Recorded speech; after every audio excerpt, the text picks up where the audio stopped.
Et à Jérusalem, eh bien, nous retrouvons Olivier Granilic, notre correspondant. Bonjour Olivier. Boker Tov, Ilana, très heureux de vous retrouver. Et oui, très heureuse également. Et nous commençons ce journal, Olivier, avec des informations en provenance de Syrie. Un raid aérien notamment attribué à Israël. Oui, la télévision syrienne a rapporté que l'armée de l'air israélienne a bombardé des positions militaires dans la région de la ville de Dir el-Azur, dans l'est du pays. Selon une source de l'armée syrienne, 2 soldats ont été blessés lors de l'attaque et des dommages matériels ont été causés. Des sources liées à l'opposition syrienne, dont le Centre syrien de surveillance des droits de l'homme, ont indiqué que les cibles attaquées appartenaient à des milices pro-iraniennes. Israël a choisi de ne pas réagir à ces informations. Dans le reste de l'actualité, une délégation israélienne composée d'un ministre et d'un député est arrivée hier à Riyad. Oui, c'est une première, puisque c'est la première fois qu'une délégation de ce rang se rend en Arabie Saoudite. Il s'agit du ministre des Télécommunications et son directeur général, ainsi que le sous-directeur du ministère et le député Likoud, David Bitton. La délégation autorisée à se rendre dans le royaume par une charte signée par le Premier ministre Benjamin Netanyahou participera à une conférence internationale qui se tiendra à Riyad jusqu'à mercredi.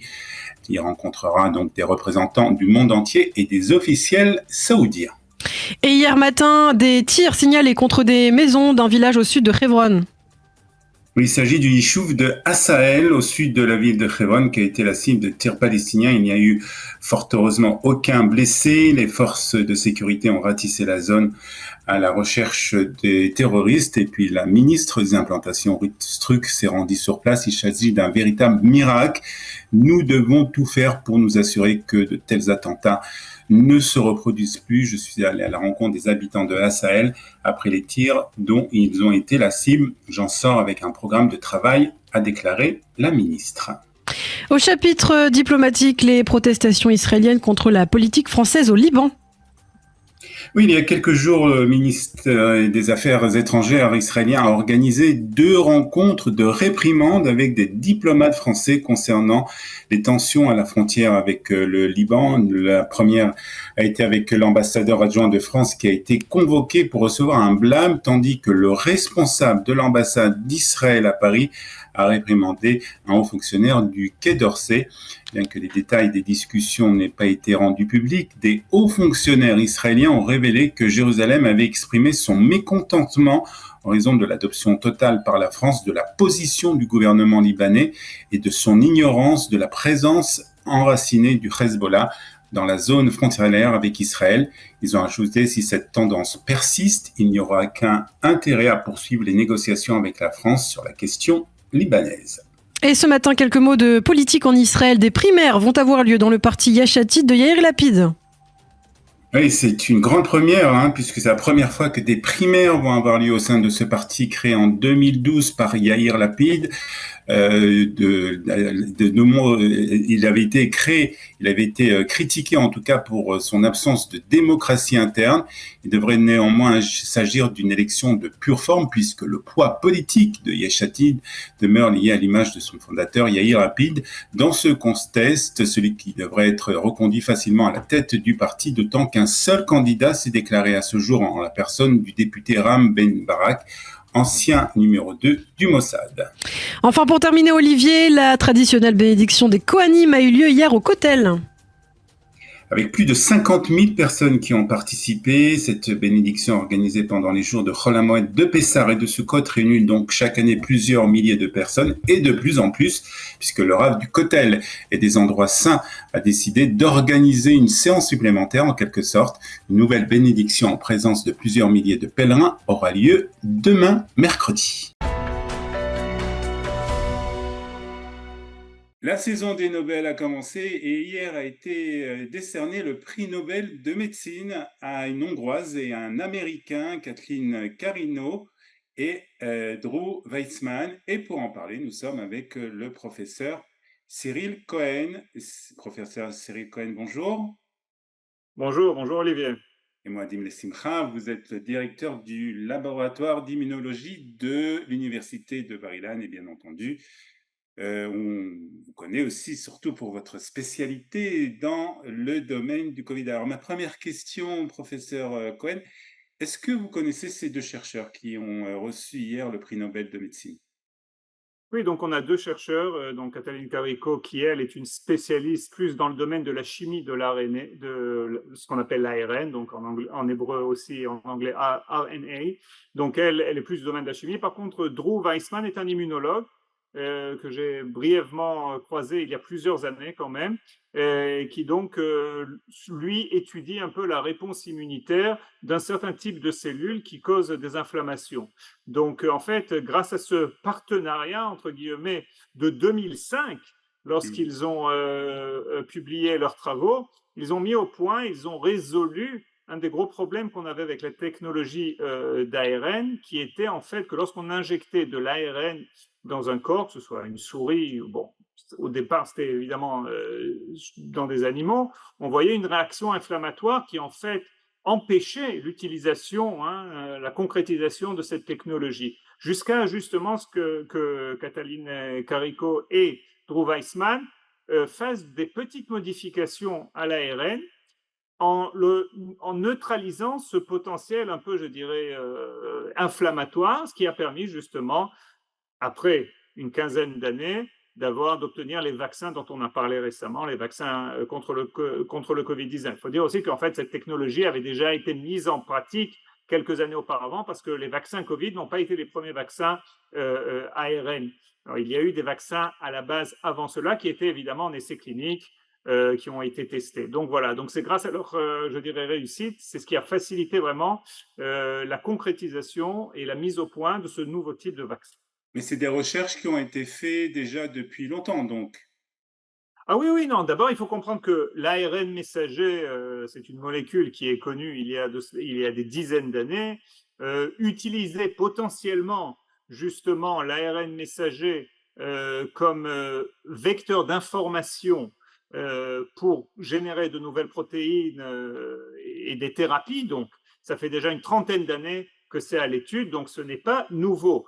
Il y a eu plusieurs essais cliniques avant les essais cliniques des vaccins, justement en utilisant cette technologie contre certaines maladies ou contre le cancer. Mais la concrétisation, je dirais, ça a été par rapport au Covid. Il faut dire que la technologie ARN est une des 8 ou 9 technologies qu'on a pour mettre au point des vaccins. C'était une technologie qui, à grande échelle, évidemment, était nouvelle lorsque l'on parle de la vaccination. Et aujourd'hui, je dirais 3 ans après le début des campagnes de vaccination, comme il a été souligné par le comité Ouais. justement du prix Nobel, déjà il y a eu 13 milliards de doses injectées basées sur cette technologie. Alors en fait, sans cette, technologie, on n'aurait pas eu on aurait eu des vaccins bien sûr contre le Covid, mais peut-être pas aussi rapidement, c'est ça? On aurait eu d'autres vaccins. Bon, on sait aussi qu'il y a des vaccins comme le Novavax et le vaccin AstraZeneca. Le vaccin AstraZeneca, d'ailleurs, a été le premier vaccin, déjà dès le 9 décembre, si je me souviens bien, le premier vaccin à avoir une autorisation d'urgence en Angleterre. Mais finalement, c'est un vaccin qui était basé sur l'adénovirus. C'est un vaccin qui a été un peu, je dirais, boycotté parce que les vaccins ARN ont donné de meilleurs résultat d'une meilleure efficacité avec un profil de sûreté qui était meilleur que celui d'AstraZeneca. Donc oui, je dirais que ça aurait pris un peu plus de temps. Alors, je voudrais parler avec vous encore de 2 sujets parce qu'on n'a pas ça fait longtemps qu'on n'a pas parlé ensemble. D'abord, le premier, c'est un traitement que vous avez, lancé, au mois de janvier cette année, contre le cancer, un traitement inédit. Alors, où en sont les recherches de ce traitement? Ben, c'est gentil de le mentionner. Les recherches avancent très bien, je dirais. On a déjà on a atteint presque les 100 patients. Presque les 100 patients déjà traités. On parle de patients en phase terminale. Ils sont traités à l'hôpital Hadassah Ein-Karem. Donc, moi, je ne les traite pas dans mon laboratoire. Ils sont traités à l'hôpital. C'est un partenariat qu'on a avec l'hôpital Hadassah, avec le professeur Stepensky et le professeur Gatt. Et donc, ce que l'on a remarqué, c'est que après avoir traité déjà les 50 premiers patients, donc vous savez, on évalue, après certaines, ce qu'on appelle cohortes de patients, on évalue un peu les effets, et on a été heureux de constater que 90% des patients ont une réponse favorable à ce traitement, avec 45%, je dirais, des patients qui, eux, ont une rémission, qui sont en rémission même complète. Donc ça, c'est vraiment, vraiment très encourageant, c'est pour le myélome multiple. Une fois de plus, nous, on attend de voir combien de temps cela tiendra. Est-ce que ça va être 1 an, 2 ans, 3 ans, etc. Donc maintenant, c'est ce que l'on suit. Et une fois de plus, c'est pour nous, ça nous permet d'aider parce que ce traitement n'était pas disponible en Israël du tout. Et on sait qu'il y a des traitements parallèles qui sont mis au point aussi bien aux États-Unis, qui sont aux États-Unis un peu et en France, mais en Israël, il n'y avait pas du tout accès. Donc, grâce à ce traitement qu'on a développé, on peut donner une solution à des patients en Israël. Et le second sujet, c'est bien sûr le Covid, avec une campagne de vaccination qui va reprendre dès la fin donc, de Sukkot, donc à partir du 8 octobre. Il va être possible de se faire vacciner, je crois, contre le Covid et aussi contre la grippe en même temps. Oui, c'est exact. Donc, pour l'instant, il faut dire que bon, la vaccination de la grippe est, je dirais, indiquée surtout pour les gens. Alors, ce qu'il faut prendre en compte, c'est surtout pour les gens qui sont âgés, mais aussi pour les moins de 6 ans qui souffrent beaucoup. On est assez inquiet par rapport aux chiffres que l'on a vus en Australie, parce que vous savez, on suit toujours ce qui arrive dans l'hémisphère sud un peu avant nous, et on a vu un record d'hospitalisation des enfants dû à la grippe. En ce qui concerne le Covid, c'est plus indiqué pour les gens vraiment qui ont des comorbidités, qui sont immunodéprimés ou qui sont assez âgés, vu qu'il y a une petite recrudescence du Covid ces derniers temps, mais on ne parle pas aujourd'hui de campagne généralisée comme ce que l'on a connu il y a 3 ans. Il faut bien dire que le Covid aujourd'hui est beaucoup moins menaçant à l'ère des variants Omicron, est beaucoup moins menaçant que ce qu'on a connu il y a 1 an et demi, 2 ans, etc., etc. Donc voilà, on s'oriente vers ce schéma-là. Juste après les fêtes de Sukkot, il y aura possibilité pour ceux qui veulent de se faire vacciner contre le Covid, contre la grippe ou contre les 2 virus en même temps. Donc, c'est surtout, on va le rappeler, pour les personnes âgées ou pour les personnes qui ont des maladies Des par rapport. comorbidités graves, etc., etc. Ça va être la recommandation pour l'instant du ministère de la Santé. Est-ce qu'on aura des variants plus menaçants? Est-ce qu'on aura une épidémie un peu plus accrue, etc. On ne le sait pas, donc il se peut quelquefois que ces recommandations changent, mais pour l'instant, je dirais que c'est le schéma, parce qu'il faut dire que d'après les données qu'on a, et maintenant on a suffisamment, je dirais, de recul par rapport à l'efficacité de ces vaccins, c'est essentiellement pour les formes graves. Ça limite de manière, je dirais que la possibilité de limiter la transmission du virus grâce au vaccin est assez limitée. Donc c'est pour ça que pour l'instant, ce que l'on sait, c'est que c'est essentiellement pour les formes graves, et donc les gens qui souffrent des formes graves sont les immunodéprimés, les gens qui ont des problèmes, je dirais, respiratoires ou d'autres comorbidités, ou les personnes qui sont très âgées. Et donc voilà, c'est pour eux que ce sera essentiellement recommandé, ce vaccin. Donc, à partir du 8 octobre, il faut bien entendu contacter les Coupot Rolim pour avoir Voilà, plus d'informations. On va vous exactement. remercier, professeur Cyril Cohen, pour toutes ces informations. Et on va vous souhaiter, bien sûr, Chag Sameach et Moadim Simcha. Moadim le Simcha, Chagim Uzmanim le Sasson. Bonne santé à tous vos auditeurs. Au revoir. Merci beaucoup.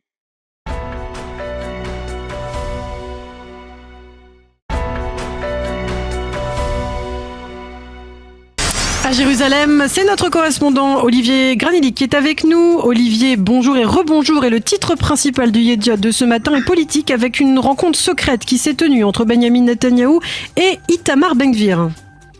Oui, tout à fait. Après l'annonce de l'exclusion d'une réunion sécuritaire de Itamar Ben-Gvir, Binyamin Netanyahou a compris l'ampleur de la crise entre les deux hommes. Et selon le Yediot Ahronot, dans une tentative de dissiper les tensions, Itamar Ben-Gvir a été invité à une réunion en tête-à-tête à l'hôtel Dan de Césarée, près de la résidence du Premier ministre. La réunion entre les deux hommes a duré plusieurs heures et visait à résoudre la crise entre Binyamin Netanyahou et Itamar Ben-Gvir, notamment en ce qui concerne les demandes du ministre concernant les conditions de détention des terroristes et sa détermination à ne pas participer à des discussions de sécurité. Selon le Yediot Ahronot, Binyamin Netanyahou souhaite mettre fin au conflit avec Itamar Ben-Gvir avant le début de la session d'hiver de la Knesset, afin d'éviter un scénario où la rébellion des votes des députés de son parti troublerait la stabilité de la coalition. Et puis toujours sur la scène politique, un député Yesh Atid a annoncé qu'il se présenterait contre Yair Lapid à la tête du parti. Oui, toute la presse parle de cet événement politique puisque c'est l'annonce d'élections primaires au sein du parti Yesh Atid. Yair Lapid, le fondateur de Yesh Atid, est le numéro 1 incontesté depuis la création du parti. La première fois qu'il a accepté de remettre ce titre en jeu était en janvier 2022, mais personne ne s'était présenté contre lui. Cette fois-ci, Yair Lapid aura un concurrent. Il s'agit du député Ram Ben Barak. Ce dernier a déposé sa candidature et le Haaretz précise que le député sait ne pas avoir beaucoup de chances de l'emporter, mais se dit confiant. Bien entendu, c'est difficile, mais il y a toujours une chance. Je sais que le parti est celui de Lapid et les membres le suivent depuis des années, mais si je pensais que j'allais m'écraser, je ne le ferais pas, a déclaré Ram Ben Barak.